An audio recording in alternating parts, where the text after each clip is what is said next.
Assalamualaikum warahmatullahi wabarakatuh. Perkenalkan, kami dari kelompok akan mengerjakan tugas dari mata kuliah Sistem Keamanan Sistem Informasi dengan saya sendiri yaitu Irgi Ardian Marantama. Saya Muhammad Lazim Hasan. Dan saya Rizky Alpariji. Baik, di sini saya akan mempresentasikan hasil dari kerja kelompok kami. Oke, mungkin langsung saja kita lanjut ke pengertiannya, apa itu checksum. Oke, baik.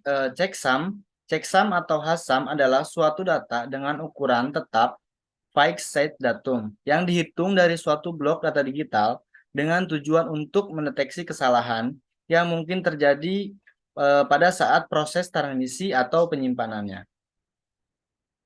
Oke, next. Nah, pada metode checksum di sini, pengecekan dilakukan dengan melakukan penjumlahan pada sekumpulan data.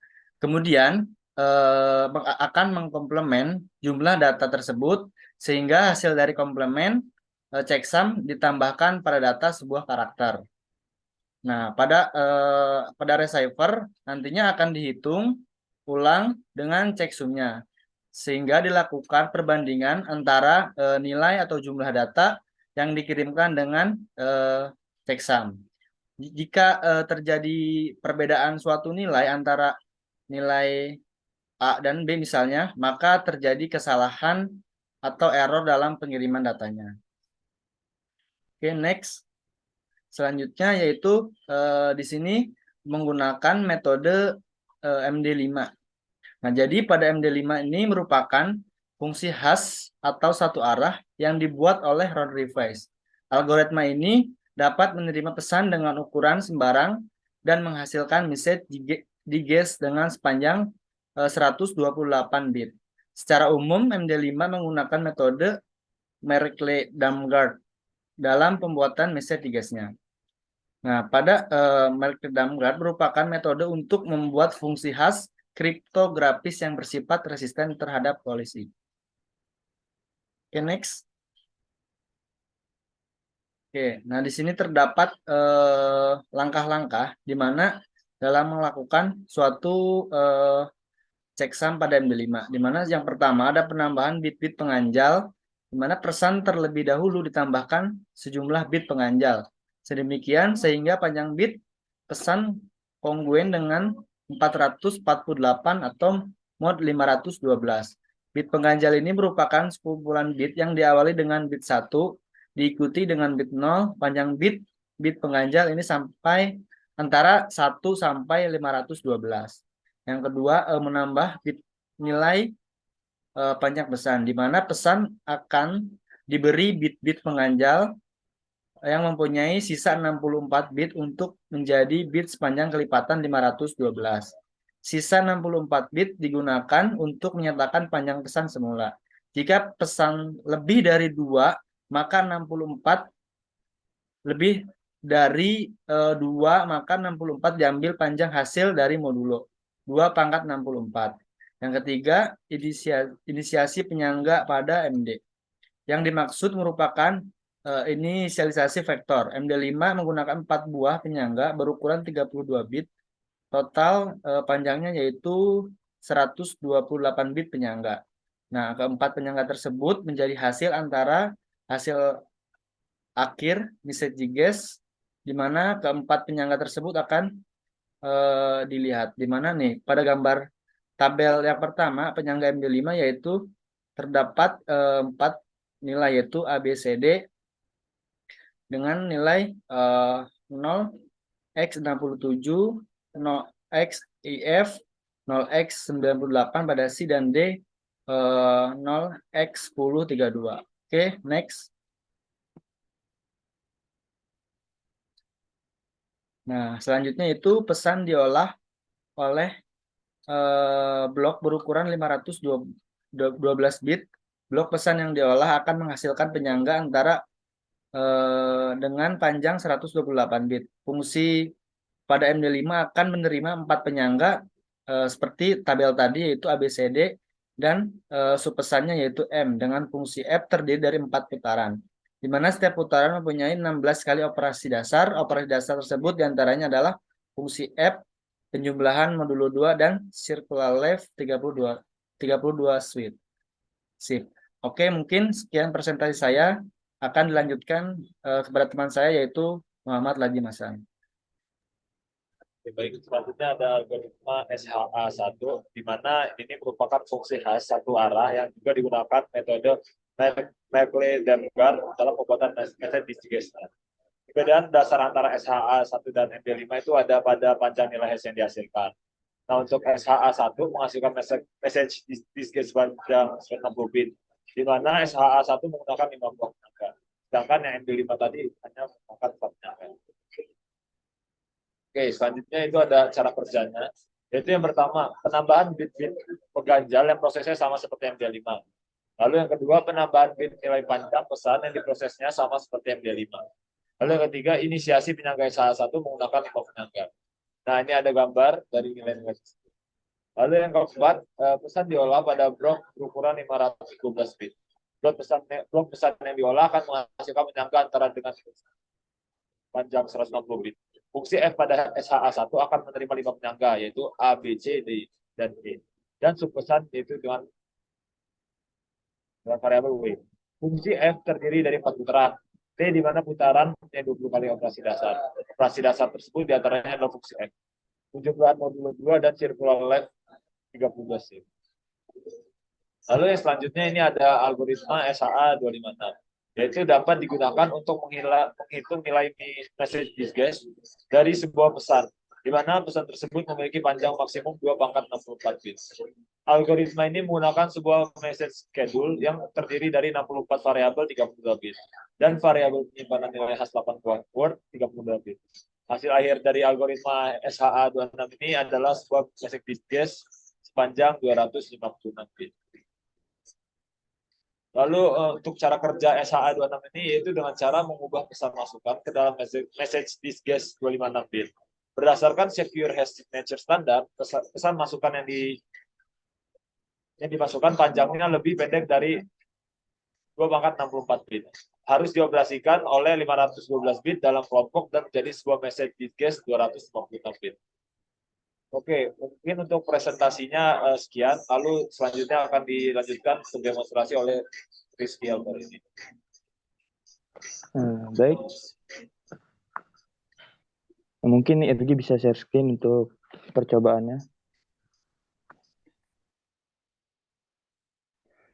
Baik, ini merupakan output dari percobaan yang ingin kelompok kami lakukan, yang dimana dengan contoh memasukkan nilai yaitu 1, 1, 0, 1, 1. Lalu enter. Dan tuliskan nilai yang sama yaitu 11, 01 pada second binary-nya. Lalu enter. Dan di sini tercetak sumnya yaitu sama. Yang dimana jika dia bernilai true, maka penambahan nilainya maka dia nilai 0. Dan checksum sendiri yaitu nilai kebalikan dari sum. Mungkin uji coba selanjutnya dengan nilai yang berbeda.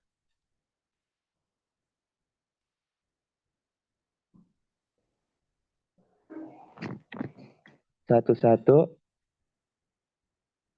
0, 1. Lalu enter. Dan pada second binary-nya masukkan nilai yaitu 0, 0, 1, 0, 0. Lalu enter. Dan di mana kondisinya yaitu dia tergantung pada source code yang telah ada pada C++ ini, dia akan menampilkan sumnya yaitu 0, 1, 1, 1, dan akhirnya dengan nilai 1, yang dimana dia nilainya false. Dan checksumnya itu yaitu kebalikannya dari sum tersebut. Mungkin sekian yang dapat saya sampaikan. Saya kembalikan ke moderator.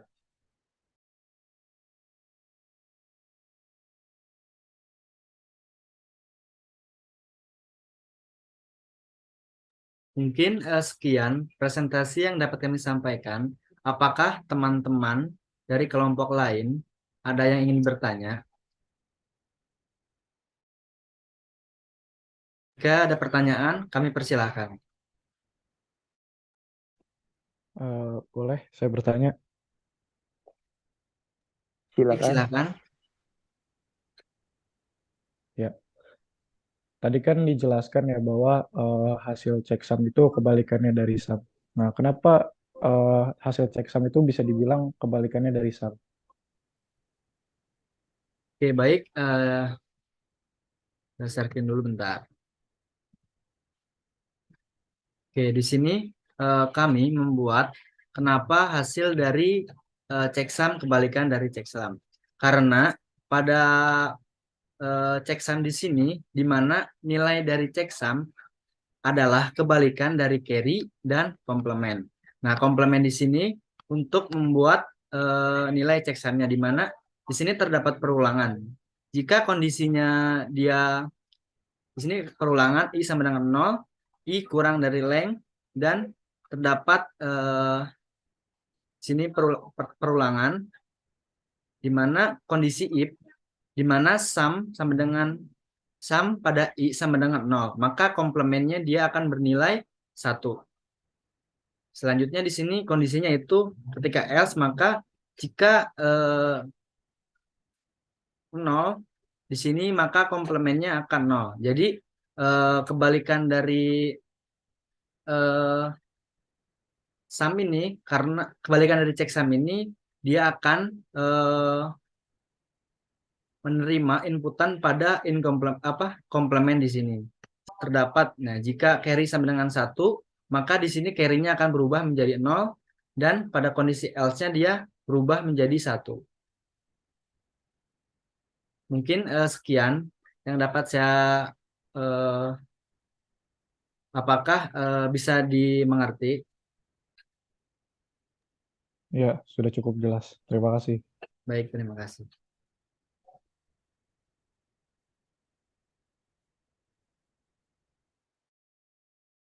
Mungkin untuk kelompok yang lain, apakah ada pertanyaan lagi? Oke, izin bertanya.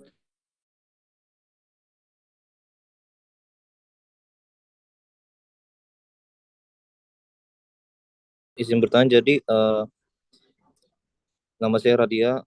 Jadi saya ingin bertanya apa yang dimaksud dengan message digest 128 bit. Terima kasih. Baik, terima kasih Radia atas pertanyaannya. Teman-teman, saya izin jawab ya. Jadi fungsi message digest 128 bit adalah itu fungsi khas kriptografik yang digunakan secara luas.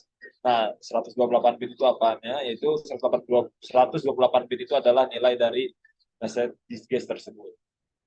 Lalu dengan panjang message digest 128 bit, nah maka nanti secara brute force dibutuhkan percobaan sebanyak 2128 kali untuk menemukan 2 buah pesan atau lebih yang mempunyai message digest yang sama. Apakah bisa dimengerti tadi? Baik, terima kasih Lazim dimengerti jawabannya. Oke, terima kasih. Baik, terima kasih. Kepada teman-teman, apakah ada yang ingin bertanya lagi?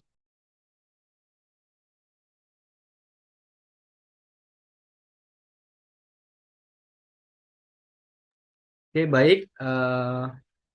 Jika tidak ada yang bertanya lagi, saya cukupkan. Terima kasih atas waktunya. Sekian presentasi yang dapat kami sampaikan. Kurang lebihnya kami mohon maaf. Saya tutup. Wassalamualaikum warahmatullahi wabarakatuh. Terima kasih. Waalaikumsalam.